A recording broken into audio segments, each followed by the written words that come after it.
صوت صفير البلبل هيج قلب الثمل، الماء والزهر معا مع زهر لحظ المقل، وأنت يا سيد لي وسيدي ومولى لي.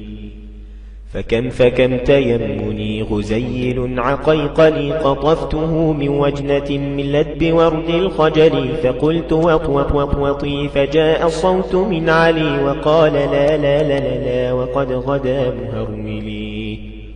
والخوذ مالت طربا من فعل هذا الرجل، وولولت ولي ويل لي، فقلت لا تولولي وبين اللؤلؤ لي، فقالت لي يوم كذا انهض وجدت بالنقل.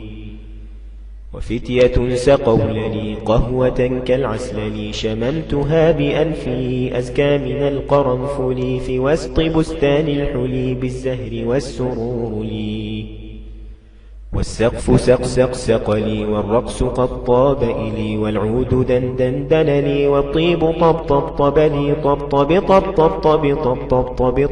طب لي.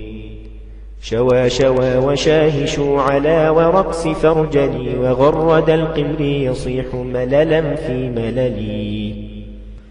ولو تراني راكبا على حمار أهزلي، يمشي على ثلاثة كمشية العرنجل، والناس ترجمجم لي في السوق بالقلقلل، والكل كع خلفي ومن حويللي، لكن مشيت هاربا من خشية العقنقل إلى لقاء ملك معظم مبجل، يأمر لي بقلعة حمراء كالدمدم لي، أجر فيها ماشيا مبغددا للذيل.